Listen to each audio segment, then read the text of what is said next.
Здравствуйте, друзья! Почему не надо есть картошку?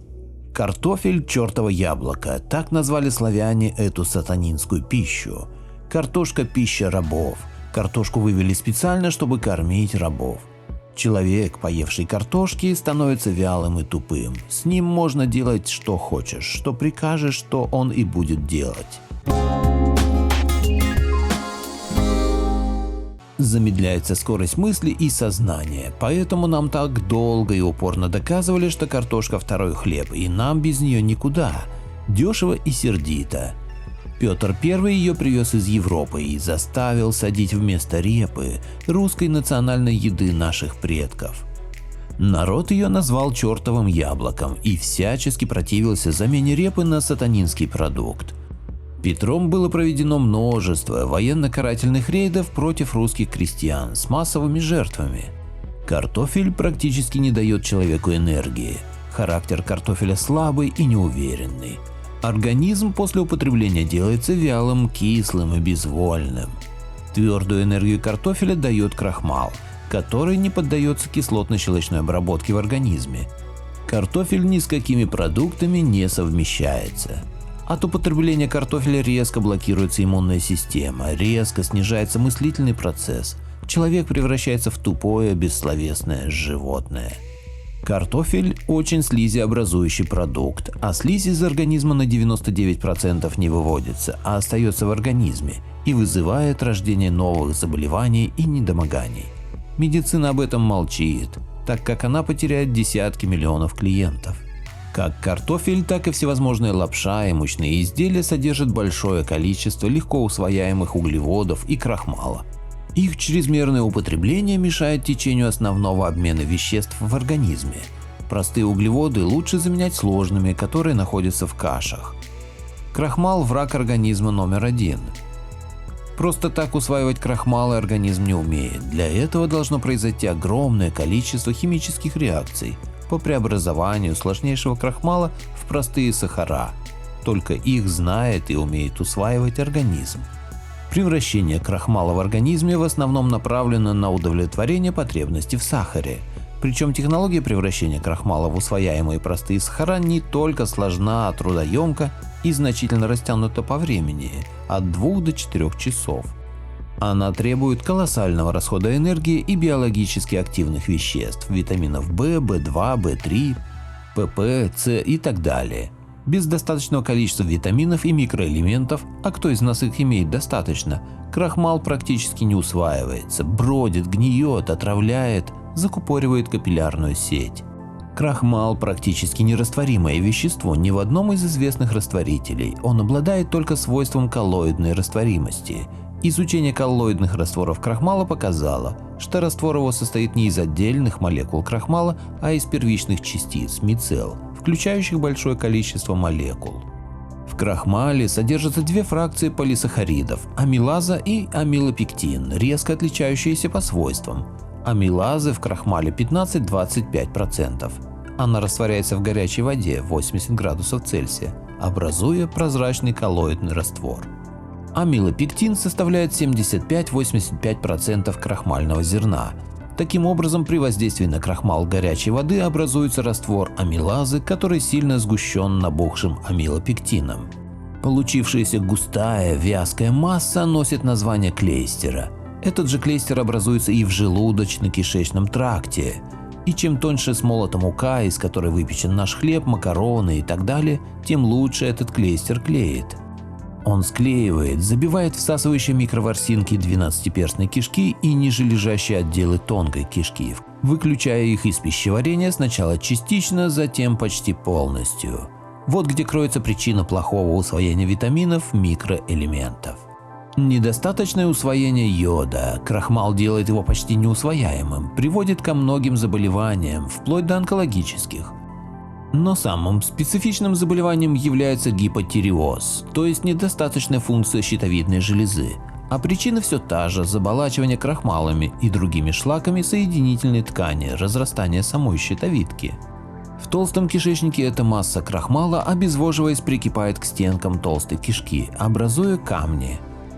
Эти многолетние отложения выключают в буквальном смысле работу, в первую очередь кровоснабжения тех органов, которые обеспечивают питательными веществами определенный участок всасывания в толстой кишке. Камни блокируют всасывание, из-за этого в орган не поступают питательные вещества. Он сперва хереет, затем атрофируется и заболевает. Нарушается микрофлора толстого кишечника, его кислотность, его способность вырабатывать незаменимые аминокислоты. Печеный картофель – самый коварный способ нанести организму вред. Гликемический индекс у печеного картофеля равен 95, это выше, чем у сахара и меда вместе взятых. То есть почти мгновенно печеный картофель повышает содержание сахара до максимально возможного. Избыток сахара запускает процесс отложения жира. Так организм регулирует количество глюкозы. Испытав полноту насыщения, из-за низкой калорийности через час, а может быть и раньше, человек вновь испытает чувство голода. Потом еще и еще. Цикл поедания картофеля становится бесконечным. При этом человек начинает изрядно набирать вес. На этой почве фастфуд никогда не откажется от картофеля, так как это будет означать снижение прибыли. Жареная картошка и картофель фри – это самый жестокий удар по организму. В процессе жарки из картофеля испаряется влага, ее замещает жир. Калорийность картофеля начинает повышаться и часто зашкаливает за отметку 400 – углеводы. На фоне быстрой усвояемости, очевидно, весь этот жир окажется под вашей кожей. Клубни картофеля, полежавшие на свету, зеленеют, в них накапливается сильнейший яд – солонин. Особенно много его в проросшем картофеле. В больших дозах солонин разрушает эритроциты крови и угнетающе действует на центральную нервную систему. Попадание солонина в организм вызывает обезвоживание, лихорадку, судороги. Для ослабленного организма все это может обернуться и смертельным исходом. Обезвредить яд не поможет никакая тепловая обработка. По данным австрийских ученых, неблагоприятное действие солонина оказывает, когда его содержание повышается до 40 мг на 100 граммов картофеля. Осенью в 100 граммах только что выкопанного картофеля солонина бывает не более 10 мг.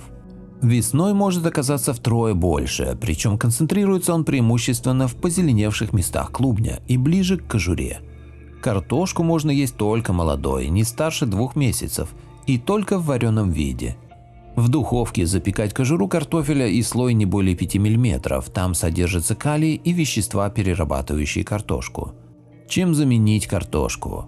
Картошка легко заменяется на репу и топинамбур, а если кушать посаженное своими руками, то даже в самое горькое время твоей жизни ты будешь получать помощь и поддержку, участие и заботу о себе. Одним словом, любовь. И тогда во много раз бывает легче перенести невзгоды. Поверьте, как важно кушать, принимать чистые помыслы, то есть любовь, а не то, что тебя обманывает, презирает, ненавидит, то есть купленное за деньги. Кланяйтесь всем продуктам и благодарите их за то, что они вас питают, любят вас. А если бы не любили, они были бы ядовитыми. А хлебу особенный низкий поклон. И в этом мудрость великая, в этом жизнь вечная и счастливая, а не голодная и худая. Сейчас вы хлеб, да и другие продукты за деньги покупаете. Это очень плохо, ибо продукты, купленные за деньги, это не что иное, как обман, дырка от бублика. Ведь твердая пища имеет тонкие невидимые энергии, именно они и питают организм, а энергии продажных продуктов всегда недобросовестные. Они выращены на продажу, и первая мысль у продавца корыстная. Поэтому и энергии эти продажные, корыстные, с самого начала они тебя не любят. Конечно, человек получает витамины и бывает сыт, но счастливым по-настоящему такой человек не будет никогда, ибо в нем живет энергия корысти, кривды, двуличия. Она разрушает человека, она его угнетает, делает беспокойным, но человек не осознает этого, так и живет.